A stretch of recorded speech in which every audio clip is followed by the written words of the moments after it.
하나님이 여러분에게 뭐를 하신대요? 좋겠다. 예.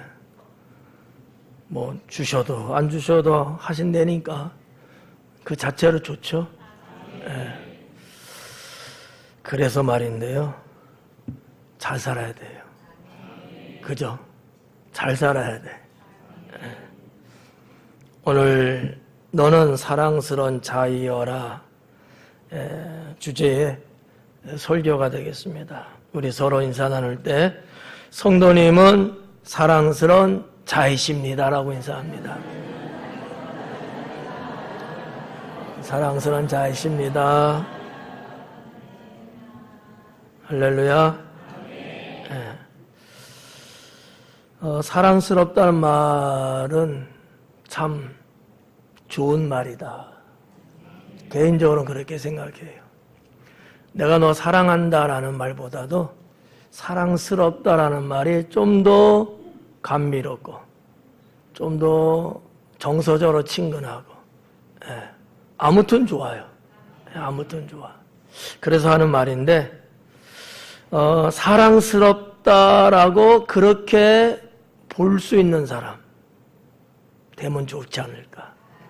내가 누구를 이렇게 봤을 때 참 사랑스럽다라고 봐줄 수 있는 그런 사람. 어때요, 여러분?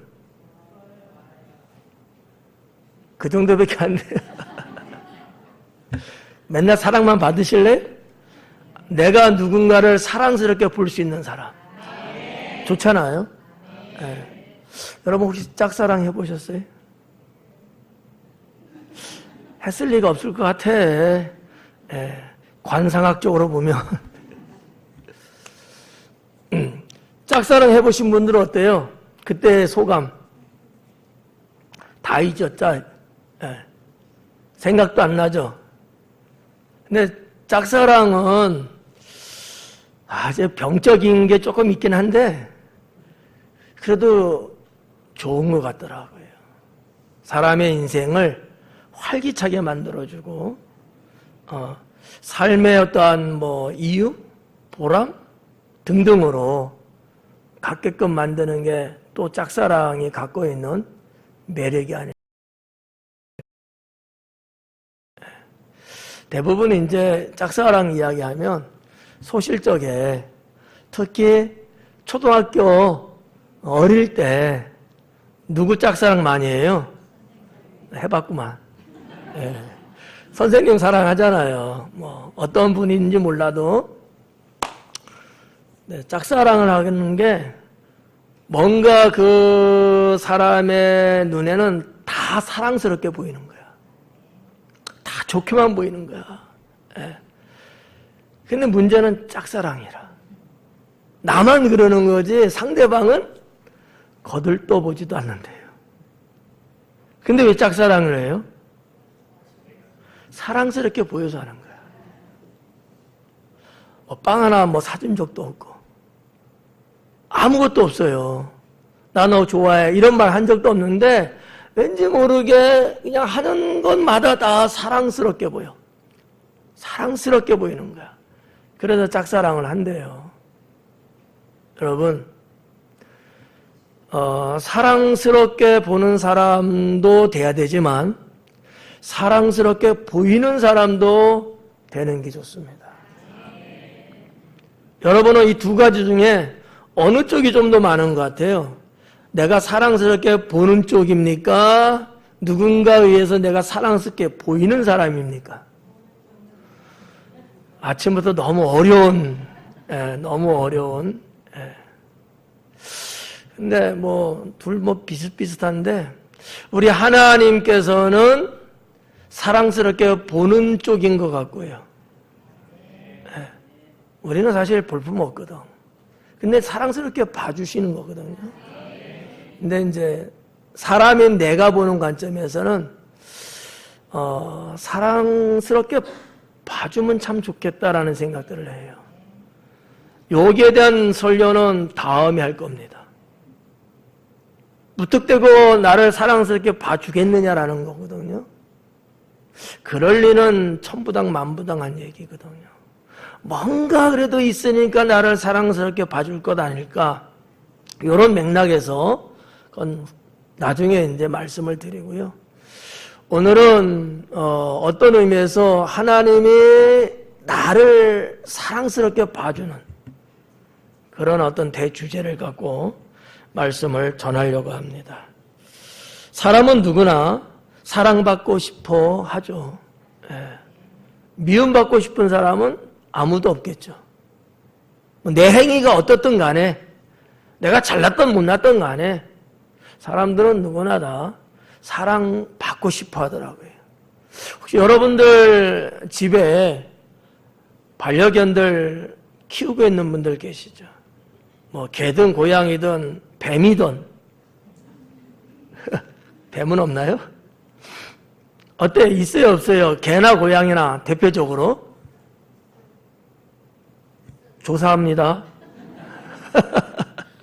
있죠? 개나 고양이 하는 행동들 좀 보셨어요? 어떤 것 같아요?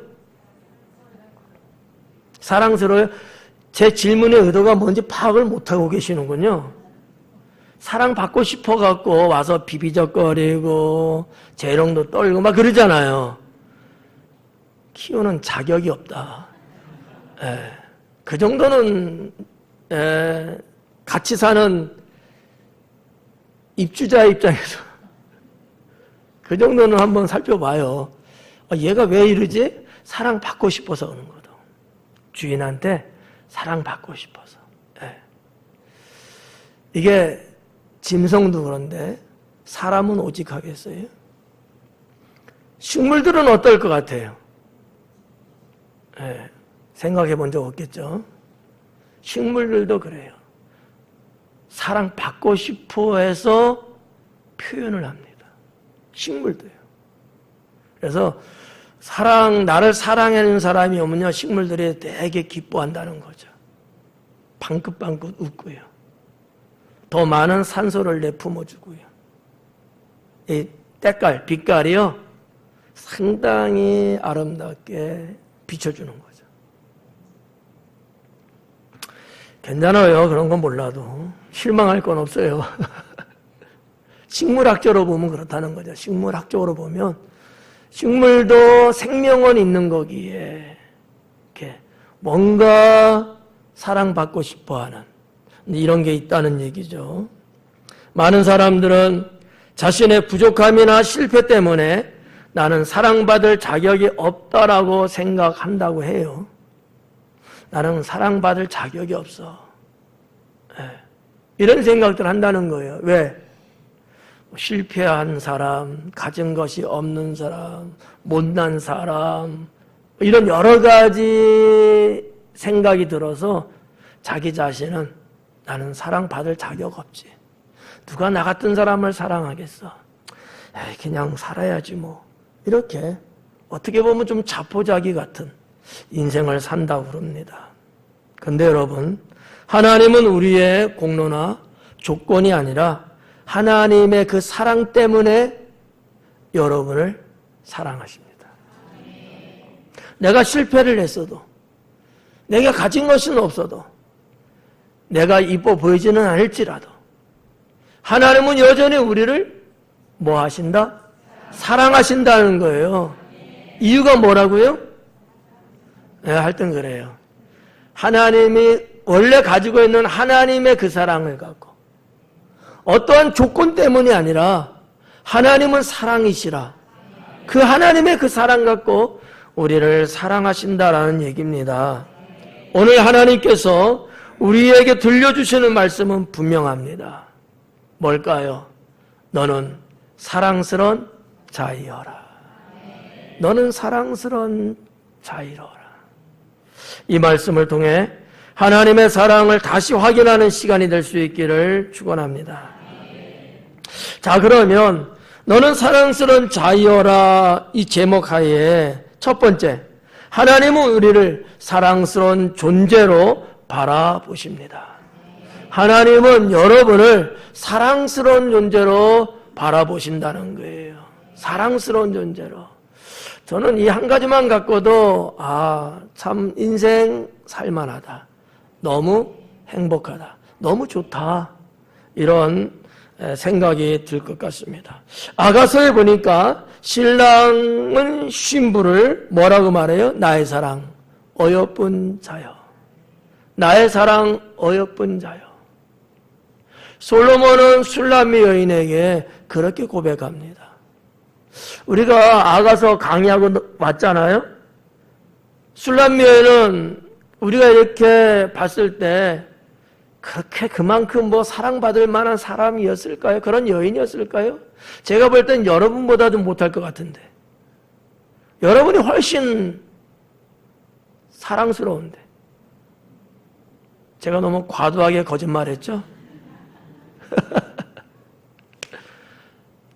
근데 사실이에요. 강의할 때 말씀드렸잖아요. 그냥 떼약 빼서 나가서 포도원에서 일을 하면서 얼굴은 새까맣게 타들어가고 피부는 거칠어지고 어느 것 하나 제대로 여인으로서의 볼만한 구석에 그다지 없어요. 그런데 왜 솔로몬의 눈에는 그렇게 그냥 꿀이 뚝뚝 떨어질 만큼 사랑스럽게 보였을까? 라는 거죠. 어떻게 보면 술람미 여인의 사랑스러운 모습이 있었다기보다는 솔로몬의 마음이 가지고 있는 사랑하는 그 사랑, 그 마음이 있었기 때문이 아니었을까라고도 볼 수 있다는 거죠. 이렇게 보는 해석은 이 아가서를 우리 주님과 우리의 관계로 해석을 하면 그렇게 나올 수 있는 이야기다라는 얘기입니다. 우리는 이 모습을 보면서 주님의 사랑은 그렇구나 라는 것을 깨닫게 되죠. 성도 여러분, 세상은 우리의 외모나 능력이나 성공이나 또는 돈이나 우리가 갖고 있는 어떤 스펙, 그것을 보고서 평가합니다. 우리는 출생서부터 지금 이 순간까지 이런 것들로 인해서 평가받아 왔고요. 지금도 여전히 아마 사람들은 나를 그렇게 평가할 겁니다. 꼭 자기들의 어떠한 잣대에 준하여서 그것을 근거로 해서 우리를 재단하고 우리를 평가하죠. 그럴 때마다 우리가 느끼는 상실감, 우리가 받는 고통은 이루 말할 수 없을 겁니다. 왜냐하면 그런 것 말고도 훨씬 더 좋은 부분들이 있음에도 불구하고 세상은 그 모든 것들을 다 봐주지를 않아요. 이 세상에서 말하고 있는 어떠한 가치성, 사람들이 이구동성으로 말하고 있는 어떠한 절대평가라고 하는 것, 그것만 갖고 우리를 평가한다는 거죠. 여러분, 절대평가도 있지만 상대평가도 있는 거거든요. 모든 사람이 다 획일적으로 똑같을 수는 없잖아요. 태어난 것이 다르고 살아온 것이 다르고 가지고 있는 것이 다르고 다 다른데 말이지요. 여러분, 바다 해변가에 가보신 적 있으시죠? 거기 보면 해변이니까 눈에 들어오는 여러 가지들이 있어요. 그럼 우리가 예를 들어서 모래사장을 한번 보자고요. 어때요, 여러분? 모래사장 이렇게 보시면은 느끼는 정서, 감정은 어때요? 좋다, 나쁘다? 좋아요? 왜 좋아요? 그럼 아름답다, 아름답지 않다? 왜 아름다워요? 하여튼 그래. 근데 좀 여러분 전문적으로 한번 좀 생각하면서 살아봐요. 그냥 쓱 보면 그냥 다 모래알이에요. 근데 그 모래알이 다 똑같지는 않습니다. 자세히 들여다보면요, 다 나름대로의 특색과 특징들을 갖고 있는 모래알들이에요. 이게 섞이면서 아름다워지는 거예요. 똑같으면요, 아름답지 않아요. 여러분 앞에 보이는 것이 가상적으로 다 하얀색입니다. 그냥 다 하얀색이야. 어떤 것도 없어요. 아름다울까요? 그냥 그저 그럴까요? 왜요? 다 똑같기 때문이에요. 그건 아름답다고 표현을 안 해요. 깨끗하다 이렇게는 하겠지. 그럼 우리 여기 벽 봐봐요. 아름다워요? 아름답지 않아요? 아름답지 않아요. 그지? 솔직하게. 근데 누구의 눈에는 아름답게 보여요. 왜? 다 똑같지 않거든. 나무 컬러가. 문양이 있고. 부분적으로 명암이 입체적으로 각각 달라요. 정말 볼 줄 아는 사람들은 획일적이지 않은 것을 보면서 뭔가 혼합되고 섞여있고 조화를 이루는 걸 보면서 아름답다라는 말과 평가를 한다라는 얘기입니다. 사랑하는 여러분, 하나님은 우리를 자녀로 보시며 사랑하십니다. 우리는 죄인이었지만 사랑을 받았습니다. 우리는 연약하지만 사랑을 받고 있습니다. 우리는 넘어질 때에도 여전히 하나님께 사랑을 받습니다. 로마서 5장 8절 말씀에도 보니까 우리가 아직 죄인 되었을 때에 그리스도께서 우리를 위하여 죽으셨다라고 말씀하고 있습니다. 저는 오늘 이 첫 번째 말씀 속에서 하나님은 우리를 사랑스러운 존재로 바라보고 계신다. 이 하나의 이 사실만 갖고도 우리는 세상을 충분히 행복하게 살 수 있는 이유가 되고요. 인생을 충분히 누리면서 더 기쁨과 즐거움 속에서 사랑하며 살 수 있는 이유가 된다라고 믿습니다. 두 번째는 하나님의 사랑은 우리의 아픔이나 상처보다 매우 큽니다. 하나님의 사랑은 우리가 인생을 살면서 겪었던 어떤 아픔이나 받았던 어떤 상처보다도 상당히 크다라는 얘기예요. 무슨 얘기냐? 그러기 때문에 그 사랑 때문에 우리는 아픔과 상처가 있지만 그래도 우리는 넉넉하게 이겨내고 우리는 살아갈 수 있다는 얘기예요. 여러분 살면서 나나 우리 주변, 내 주변의 사람들 중에 아픔 없고 상처 없는 사람은 거의 없다고 볼 수 있어요. 사람들이 그것을 말 안 하고 표현 안 하고 내세까지 안 와서 그렇지 다 자기만의 아픔과 상처들이 있거든요. 근데 우리 크리스천들, 우리 성도들의 관점에서 봤을 때 이거 너무나 견디기 어려운 경우들이 있을 수 있거든요. 그럼에도 불구하고 왜 꿋꿋하게, 왜 좀 더 행복하게, 왜 좀 더 즐거움 속에서 살아갈 수 있느냐, 그 이유가 도대체 뭐냐라는 거예요. 하나님의 사랑이 내가 갖고 있는 것보다 훨씬 크기 때문이라는 거죠. 그러지 않아요? 저는 그렇게 믿어요. 나를 사랑하시는 하나님의 그 사랑이 내가 겪는 것보다 훨씬 크기 때문에 이걸 모두 다 이겨내길 수 있도록 하신다라고 하는 얘기입니다. 우리의 삶의 아픔을, 우리는 삶의 아픔을 받으면서 그리고 그것을 간직하면서 우리는 살아가고 있습니다. 어떤 아픔들이 있을까요? 대체적으로 이런 것들인 것 같습니다. 가난의 아픔. 가난의 아픔. 네. 정말 실제적으로 가난하기도 하고 상대적으로 내가 누구보다는 더 가난하기도 하고 어쨌든 간에 좀 가난하다고 느껴지는, 가난하기 때문에 뭔가 하고 싶지만 할 수 없는 이런 아픔들이 우리 인생 속에는 있다고 하는 거예요. 배우지 못한 아픔 어때요? 요즘 젊은 세대들이야 다 기본적으로 대학 공부는 합니다만은 우리 부모 세대들은 아니잖아요.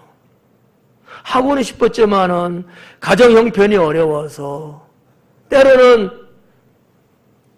큰이들은 작은이들 뒷바라지하려고 그것 때문에 배움의 기회를 놓치고 말이죠. 이게 우리 한국 사회가 지니고 있는 아픔이거든요. 뭐 이런 아픔들, 또는 실수한 아픔 같은 경우, 잘하기를 원했는데, 잘하고 싶었는데, 잘하려고 노력했는데 왠지 모르게 자꾸 실수하고 실패하는, 그거로 인해서 내가 느낄 수밖에 없는 이 아픔. 뾰족뾰족한 가시는 눈에 보이지는 않지만 뭔가 내 영혼을 찔러대는 것 같은 느낌의 이런 아픔 말이에요. 그리고 잘해주지 못한 것에 대한 아픔은 어때요? 내가 그때 좀 더 잘해줬어야 되는데, 내가 그때 애들 좀 더 잘해줬어야 되는데, 내가 그때 정말 참 철이 없었지, 그때 우리 부모님한테 내가 조금 더 신경 쓰고 잘해줬으면, 이런 어떤 회한의 이런 아픔들이 우리 인생 속에는 있거든요. 상처로 인한 아픔도 있는 것 같습니다. 우리 모두는 이런 아픔뿐만 아니라 상처도 있는 것 같더라고요. 상처. 어떤 상처일까요? 실패의 상처. 실패 좋아하는 사람은 없는 것 같고요. 실패는 성공의 어머니라고 말은 하면서 위로는 하지만 정작 실패한 사람, 그 당사자 입장에서는요, 이런 말할 수 없는 큰 고통이라고 우리 모두는 잘 알고 있죠. 이런 어떤 실패의 상처, 또는 가정의 어떤 상처, 우리 집만의 가정에서 일어나고 있는 어떤 상처, 부모로부터 받은 어떠한 학대나 처벌에 대한 어떤 상처도 있고요.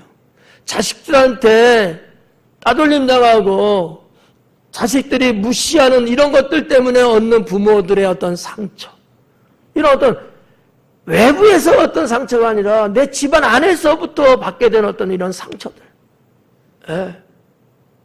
이게 있어요. 부부간에도 많은 것 같더라고요. 우리 한국 사람들 흔히 하는 말 있잖아요. 저 사람은 바깥에서는 참 잘하는데 남들한테 저렇게 잘하는데 왜 나한테는 그렇게 못할까? 그래서 자기 배우자한테 받는 어떤 상처들, 특히 우리 한국 사람들은 이게 많은 것 같더라고요. 사람에게 받은 상처도 있고 죄로 인해서 받은 상처도 있고 말이죠. 사탄은 끊임없이 말합니다. 너는 끝났어. 너는 이제 끝났어. 하나님도 너를 포기할 수밖에 없잖아. 하나님이 너 포기했어. 넌 안 돼. 이런 말을 사탄이 우리의 가슴에 던집니다. 그러나 하나님은 전혀 다른 말씀을 하시지요. 너는 사랑스러운 자이여라. 예수님은 베드로의 실패를 들추지 않으셨습니다. 베드로의 실패 여러분 뭔지 잘 아시죠? 네가 나를 3번 부인하리라. 예수님 사랑, 예수님을 지키는 데에서는 베드로 이상 가는 사람은 없었어요. 본인 스스로도 자기가 최고라고 생각했을 것 같고, 그래서 그것 때문에 더더욱 예수님 앞에 강한 모습을 보이려고 했겠지요. 그런데 참 부끄럽게도 절체절명의 그 순간에 베드로는 예수님을 부인합니다. 그런데 예수님은 베드로의 그 실패를 만났을 때 단 한 번도 들추지 않았습니다. 내가 나한테 그랬단 얘기야? 내가 정말 그럴 수 있어? 왜 부인했어? 추궁을 하는 게 맞잖아요. 주님은 그러지 않더라고요. 오히려 예수님은 베드로를 사랑으로 회복시켜 주십니다. 하나님의 사랑은 실패보다 큽니다. 죄보다 크고요, 내가 받은 상처보다 큽니다. 그래서 우리는 다시 일어설 수 있다고 저는 확신합니다. 3번째는 하나님의 사랑은 우리를 새롭게 변화시키십니다. 하나님의 사랑은 나를 새롭게 변화시켜 주신다. 제목입니다마는 너는 사랑스러운 자야. 네가 어떠한 상황과 네가 어떠한 경우가 있을지 몰라도 여전히 나는 너를 사랑스럽게 봐. 예수님의 끊임없는 이 말씀, 우리 하나님의 끝없이 영원토록 우리 귓가에 들려주시는 이 말씀, 너는 나의 사랑스러운 자야. 이 세상에 어떤 것하고도 바꿀 수 없는 사랑스러운 자야. 사탄이 너에게 이런저런 얘기로 모함을 하고 너를 함몰시키려고 하지만 나는 아니야. 그럴지라도 나는 너를 사랑스럽게 봐. 하나님의 사랑은 우리를 그렇게 새롭게 만들어 주십니다. 사랑받는 사람은 변화된다고 믿습니다. 여러분, 우리 인생에서 사랑받지 못하고 사는 것처럼 불쌍한 게 또 있을까요? 사랑받지 못하고 살면요, 사람은 새로워지지 않습니다. 그런데 누가 볼 때 이러쿵저러쿵 할지라도 사랑받는 사람은요, 인생이 달라집니다. 예. 한번 예로 여러분께 한번 질문 해볼까요? 사랑받지 못하는데 너무 멋있고 아름다운 사람이 있고요. 사랑은 받지 못했는데 너무 멋있고 아름다워. 근데 사랑은 받는데 너무 못생겼어. 어떤 사람이 되는 게 좋겠어요? 앞에 거 뒤에 거. 예? 두 가지 다 있겠죠? 예. 저는 뒤에 거라고 생각해요. 내가 가진 거 없고 볼품 없고 못생겼고 어쩌고저쩌고 나의 이 마이너스적인 부분이 너무 많아요. 하지만 사랑받으며 사는 사람. 저 개인적으로는 이게 맞고요. 나는 이런 사람이 되고 싶다는 거죠. 여러분들은 어떠세요? 사랑 못 받아도 그냥 나 잘난 맛에 살 거야. 그냥 예쁘고 멋있고 쭉쭉빵빵 잘 나가고 막 이런 사람 괜찮겠어요? 아닌가요? 삭개오를 생각해 보십시오. 세리장이고요. 돈 많습니다. 당대 유대 사회에 권세도 있습니다. 근데 뭐가 없죠? 사랑받음이 없었어요. 그는 계속해서 고민합니다. 내가 이렇게 살아야 되나? 마을 사람들이 나를 쳐다보는 눈초리, 이 예감이 이게 심상치 않아요. 불안하고, 내가 잘못하면 길거리 나가서 맞아 죽을 수도 있고, 내 동네 사람들 그들에게 내가 따돌림 당하고 무시당하고, 나랑은 눈도 마주치지 않으려고 해요. 그는 그래서 인생이 피곤하게 느낍니다. 도저히 못 살겠다. 여러분, 돈 있고 권세 있고 근데 뭘 못 살아요? 사람은 그거로 사는 게 아니거든요. 베드로는 예수님을 3번 부인했지만 부활하신 예수님께서는 그를 먼저 찾아오셔서 아까도 말씀드렸지만 그를 사랑으로 회복시켜 주셨습니다. 예수님의 그 사랑은 베드로를 다시 일으켜 세웠고요. 베드로, 그는 교회의 기둥이 되었습니다. 사랑은요, 새롭게 변화시킵니다. 삭개오 얘기도 똑같다고 말씀을 드렸습니다. 그렇잖아요. 우리가 다 알다시피 예수님 만나고 싶어서 어른이 나무 위에 기어 올라가는 꼴이 우습잖아요. 그래도 내가 이 동네에서는 세리장인데 우습잖아요. 그런데 그런 삭개오를 예수님은 부르십니다. 삭개오야, 삭개오야. 예수님의 부름에 이 삭개오는요, 나무에서 뛰어내리지요. 예수님은 뭐라고 그의 인생을 변화시키나요? 내가 오늘 너의 집에 유하여야겠다. 우리 예수님의 이 사랑스러운 이 말씀 한마디가 메마른 인생을 사는 삭개오를 변화시킵니다. 내가 가지고 있는 재산의 절반을 다 가난한 자들에게 나누어 주겠습니다. 그 돈이 여러분 어떻게 해서 모은 돈인데 손가락질 받으면서 무시를 당하면서 하기 싫은 것도 억지로 하면서 걷어들인 돈들이었어요. 정말 자기의 피 같은 돈이었겠죠. 그런데 그런 삭개오가 변화되니까 달라지더라는 거죠.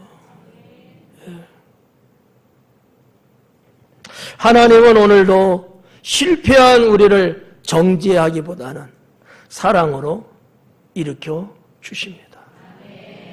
마지막 네 번째로 사랑받는 사람은 사랑하는 사람이 됩니다.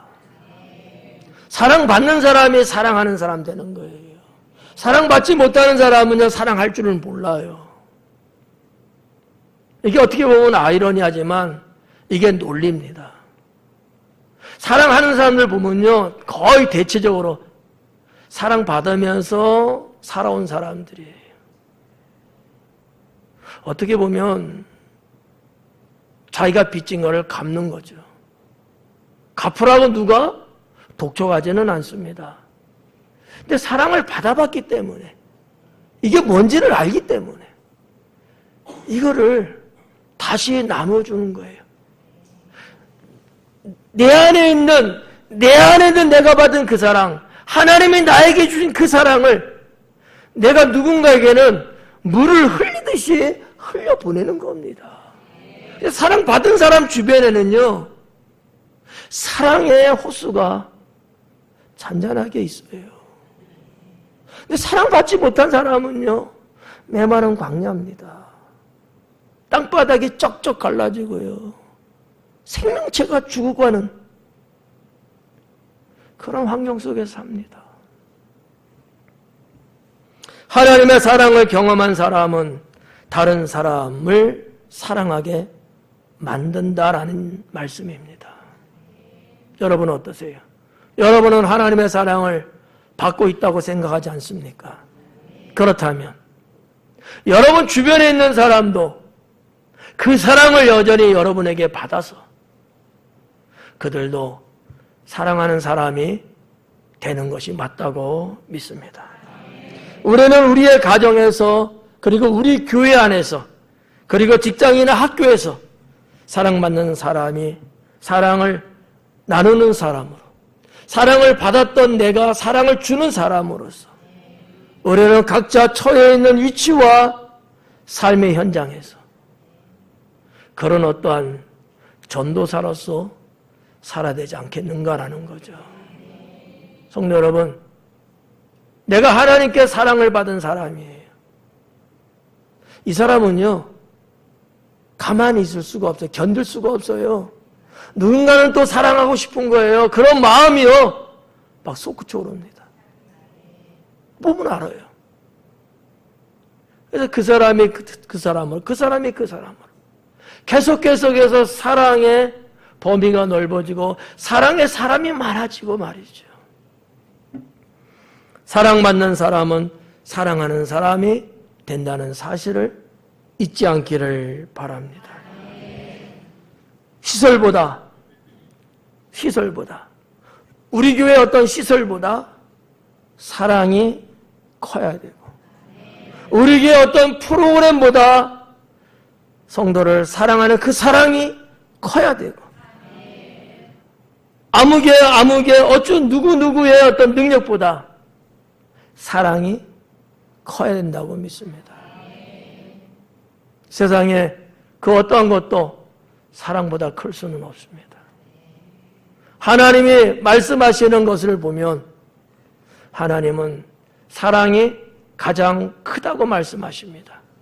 하나님의 그 사랑이 있으면 모든 것들을 다 감싸할 수 있고요. 하나님의 그 사랑이 있으면 어떤 누구일지라도 사랑하지 않을 수가 없고요. 모든 것들을 치유할 수 있는 것이 그 사랑이 아니겠느냐라는 거죠. 반대로 한번 생각해 봐요. 내가 그러지 못한 것은 주님의 사랑이 내 안에 부족하기 때문은 혹시 아닐까?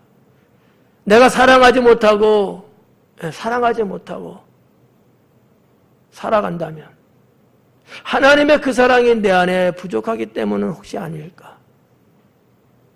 이런 인생은요, 송구한 표현이지만 메말라 있습니다.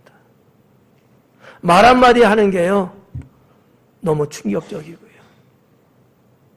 부드럽지가 않아요. 여러분 혹시 전갈을 아시죠? 전갈이 쏘는 독처럼 무섭습니다. 사랑하는 사람, 사랑이 있는 사람, 사랑을 받는 사람의 마음에서 나오는 언어는 상당히 온유하고 부드럽고 사랑이 느껴집니다. 저는 우리 성도들이 하나님의 그 사랑을 받은 사람으로서, 그런 주인공으로서 사랑을 또 하는 그런 사랑의 전도자가 되기를 소망합니다. 사랑하는 성도 여러분, 살다 보면 마음속으로 나는 부족합니다. 나는 실패했습니다. 나는 사랑을 받을 수 없습니다. 라는 생각할 때가 많을 것 같아요. 내가 나를 보니까 그런 것 같아. 내가 그럴 자격이나 있나? 내가 그런 거를 원한다고 그게 될까? 이러한 나의 날개가 추락하는 것 같은 인생. 하나님은 그렇게 말씀하지 않습니다. 하나님은 오늘도 이렇게 말씀합니다. 너는 사랑스러운 자이여라. 너는 사랑스러운 자이여라. 우리는 그 사랑 때문에 살아갑니다. 우리는 그 사랑 때문에 쓰러졌다가도 다시 일어섭니다. 우리는 그 사랑 때문에 다른 사람을 사랑할 수가 있습니다. 오늘 하나님의 사랑을 깊이 받아들이시고요, 그 사랑 안에서 담대히 살아가는 성도가 될 수 있기를 주님의 이름으로 축원합니다. 기도하겠습니다.